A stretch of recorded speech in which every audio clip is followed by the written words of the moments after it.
Alô, estamos aqui para mais um vídeo do Contos Maravilhosos. O projeto é apresentado pelo Governo do Estado de São Paulo e pela ArcelorMittal.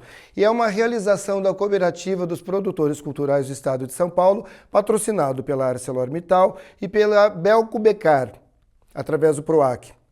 Hoje nós vamos conversar com a Ana Paula Gonçalves. Tudo bem, Ana Paula? Tudo ótimo, muito feliz pelo convite. Muito obrigado. O projeto Contos Maravilhosos ele tem como objetivo principal estimular e promover o contato da criança com a literatura universal através de uma ferramenta muito interessante que é a contação de histórias. Vamos lá. Hoje nós vamos conversar então com a Ana Paula, que é a Ana Paula do Tricotando Palavras. A Ana Paula ela vai contar um pouco pra gente o que são contos de fadas, fábulas, mitos e lendas, que é considerado o primeiro leito intelectual na formação dos leitores. Vamos lá então, Ana Paula. Ana Paula, essa expressão leite intelectual, bastante interessante, fala um pouco pra gente sobre ela. Pois é, essa expressão aí realmente também nos diz já muita coisa, né? Esses contos de fadas, fábulas, que são aí contos tradicionais e que a gente escuta desde quando a gente é bem pequenininho, né? Então essa é uma expressão que foi utilizada por um grande pesquisador folclorista aqui do nosso país, que é o Luiz da Câmara Cascudo, né, que fez aí um registro imenso, né, de várias histórias tradicionais, recolheu tudo isso e foi registrando em vários livros. Nossa, né, que enriqueceu demais esse registro dele, a nossa cultura nacional. Né? Exatamente, exatamente. Então, ele fala muito sobre esse assunto, né? Ele aborda esses contos tradicionais como sendo, na nossa infância, durante aí a nossa trajetória, o primeiro leite intelectual. Nossa, muito... E que é verdade mesmo, né? Com toda certeza, é verdade mesmo. Então vamos lá, Ana Paula, já entrando então no nosso tema, fala pra gente, os contos de fadas, o que são? Pois já vamos começar com uma curiosidade. Os contos de fadas nem sempre têm fadas. Pois é, fada, a palavra fada vem do latim, e significa fatalidade. E a gente pode perceber, né, nos contos mais conhecidos, os clássicos, que sempre aí os personagens protagonistas vão passar por vários obstáculos, que eles vão ter que superar esses obstáculos, e vai acontecer aí certamente uma grande fatalidade. Né? Então, por conta disso, a gente tem aí os contos de fadas, né? A fada vem disso, mas a fada também pode significar um elemento mágico que vai aparecer dentro da história. Então, toda a história dos contos de fada, de superação, sempre vai ter ali um personagem que vai auxiliar o protagonista da história. E esse personagem, às vezes, ele pode ser mítico, pode ser bem fantasioso, no caso, que isso para criança é muito bom. Sim, como, por exemplo, o clássico lá, A Bela e a Fera. A gente não tem lá a jarra de leite, que é ali que dá todo o apoio para aquela Bela, né? Para a personagem da Bela. Então, ela seria uma fada nesse caso, né? Então, é um elemento mágico, sobrenatural, que vai aparecer dentro da história para auxiliar o personagem protagonista. E aí, se aprofundando um pouco mais, né? Os contos de fadas são extremamente importantes mesmo para as crianças, para os jovens e para os adultos, né? Porque eles tratam de questões muito importantes e profundas do ser humano, como, por exemplo, o ódio, a inveja. Muitas vezes nas histórias a gente tem lá a madrasta ou a mãe que tem uns ciúmes da sua própria filha ou da sua enteada, os ciúmes daquela juventude, né? Aquela juventude que ela já não tem mais, né? E também a própria protagonista adolescente, né, digamos assim, também tem ali uns ciúmes da mãe com o pai, e que é típico de uma fase da adolescência. Então, essa fase da adolescência, que a criança saiu ali, né, do infantil e vai ter que passar por novos desafios para o crescimento.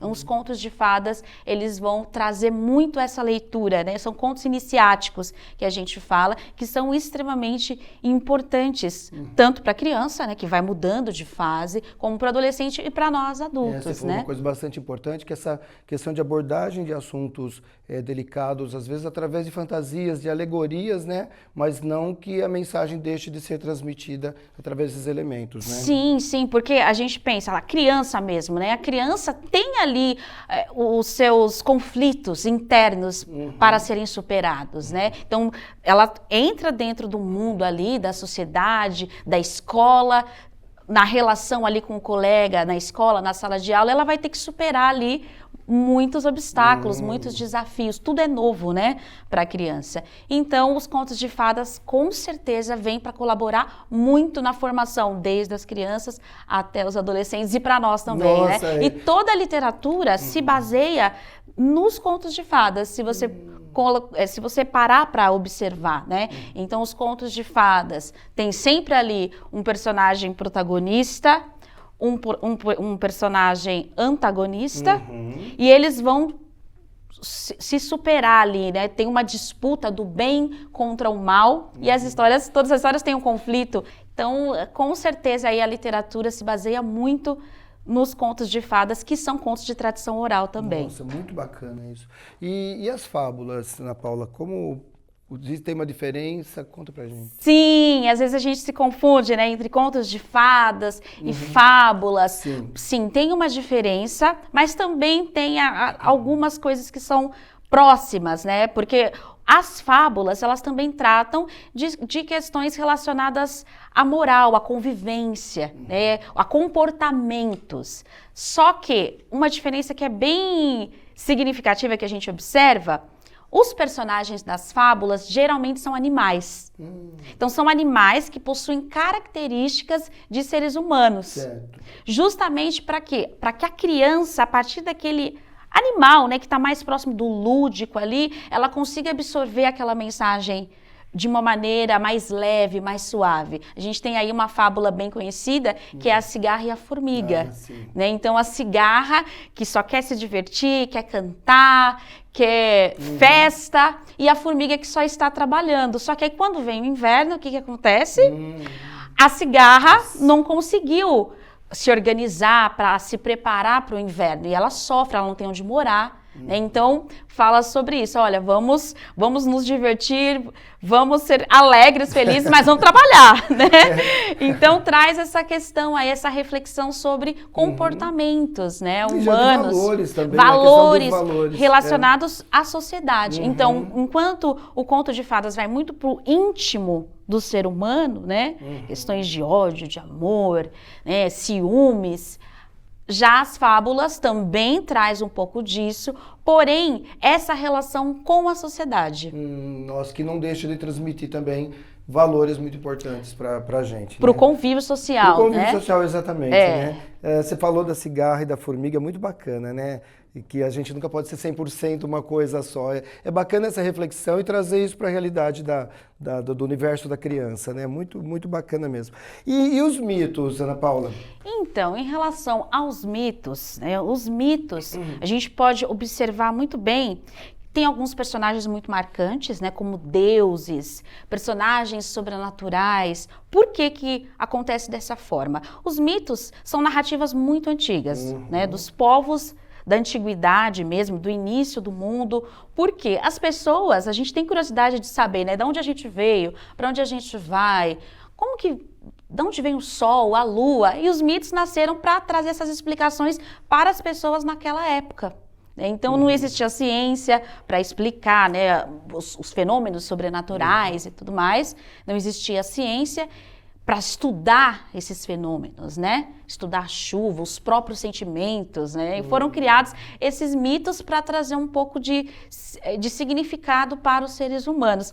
Hoje já não existem mais criação de mitos. Né? As justificativas hoje existem, né? Já existem. Da ciência, claro, da tecnologia, né? O sobrenatural ainda é algo inexplicado, sim, né? sim. Tem coisas que a gente não consegue explicar, mas a ciência tenta, né? Ela tenta explicar algumas coisas, mas naquela época isso não existia, né? Então passaram a existir os deuses, os heróis, para salvar a humanidade. Era uma necessidade que o povo tinha naquela época, né? Em que, falando também em relação à educação, é bem interessante abordar os mitos com os adolescentes, por exemplo, né? Porque são narrativas um pouco mais complexas que já podem ser trabalhadas com os adolescentes, assim como os contos de fadas mais complexos. Tá, poxa vida. E você falou de mitos, isso não tem ligação com lendas ou tem? Qual que é tem.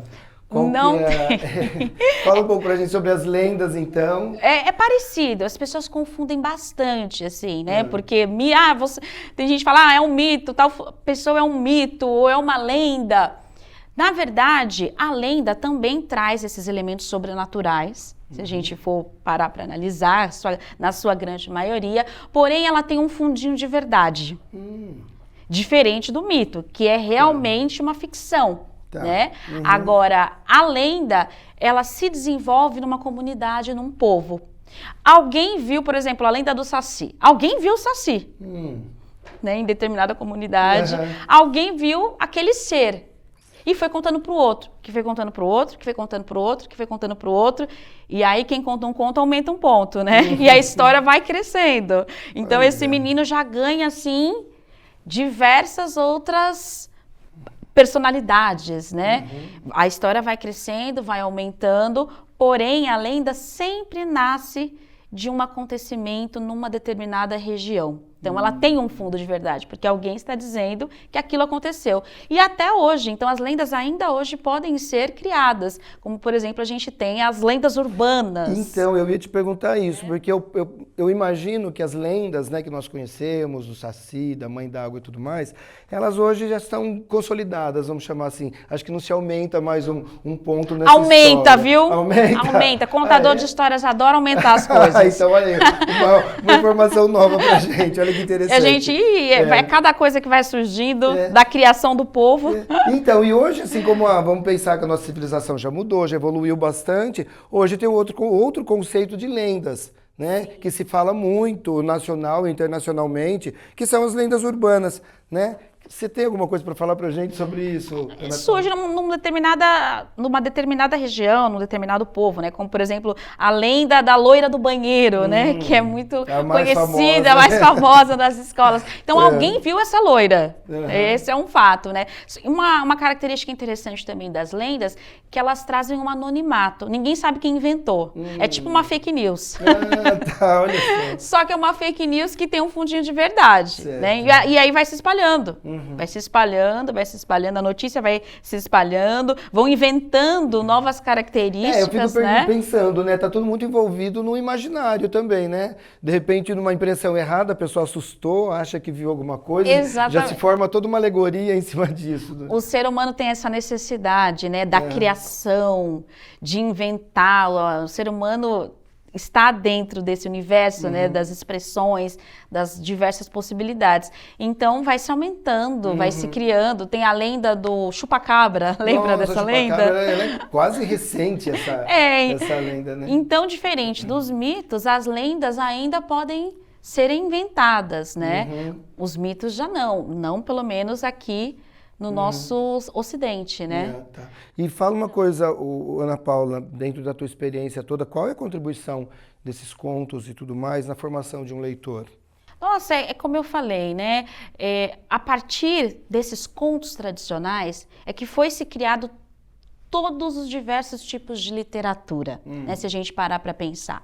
Então, a partir de contos que vieram da nossa tradição, contos que surgiram do boca a boca, que é uma necessidade do povo, né, de se espelhar através daqueles contos, é uma necessidade nossa de resolver os nossos conflitos a partir de uma história, né?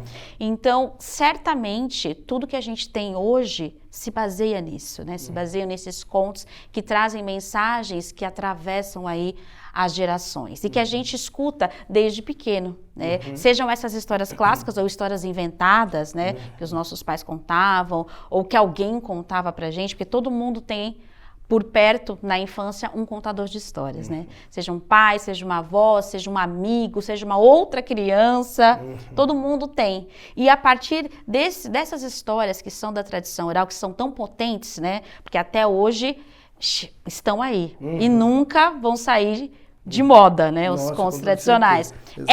Como o Câmara Cascudo fala, o primeiro leite intelectual, porque são as primeiras narrativas que nos chegam quando a gente é criança. Então, certamente, para depois nós, né, nos adentrarmos em literaturas mais profundas, com certeza o nosso primeiro leite intelectual e o que vai aí nos motivar a conhecer novas literaturas, sem dúvida, são os contos tradicionais. Nossa, com certeza. Eu gosto muito dessa expressão, né? Leite intelectual.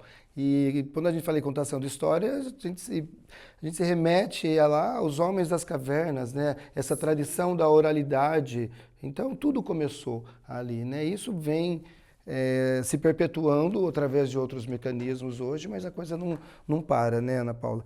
Então, dentre esses gêneros literários que você citou, que você brilhantemente explicou para a gente a diferença de cada um, você indicaria assim, algum que fosse mais interessante para os pais, educadores, arte-educadores que queiram iniciar um processo de leitura com seus filhos, ou mesmo da própria contação de história? É possível separar isso por faixa etária da criança? Você dá algum conselho, uma dica, uma orientação? Então, como você falou, né? A gente vai percebendo ali de acordo com a faixa etária das crianças, o que dá para ser trabalhado. Embora, às vezes a gente acha um conto de fadas é muito profundo para determinada faixa etária, mas você pode fazer adaptações, né? E deixar a história mais suave, mais adequada para aquela faixa etária, né? Então a gente tem aí o que eu indicaria, né? Os contos de fadas mais complexos para os adolescentes, porém a gente pode começar a trabalhar também com as crianças, realizando algumas adaptações, né? Os grandes clássicos, Branca de Neve, A Bela e a Fera, são muito narrados para as crianças, né? E falam aí, se a gente for aprofundar, de ciúmes, de inveja, de tristeza, de ódio, tem maldade. A gente pensa, mas é um tema muito pesado, mas dentro da experiência da criança, ela tem ali as suas vivências que ela precisa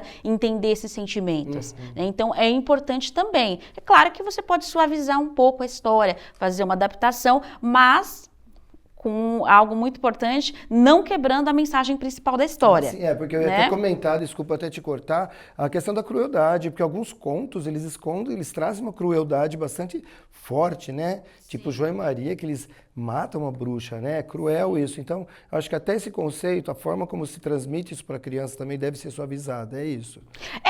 Suavizada, mas não quebrar a mensagem, porque às vezes a gente tem que aprofundar, né? Então, esse matar a bruxa, por exemplo, pode ser algo simbólico, pode ser você enfrentar e superar um medo que você tenha, e não necessariamente você vai matar alguém, sabe? Mas matar o seu próprio medo, né? Matar essa dificuldade de se relacionar, talvez, né? Então, a gente tem sempre que aprofundar em outras camadas, né? Então, qual é o medo? Qual é o seu medo? O que você precisa enfrentar? E das fábulas, que aí trazem, né, essas lições de comportamento, que sempre tem uma moral no final, sempre tem uma moral, um ensinamento que é dito pela história, né?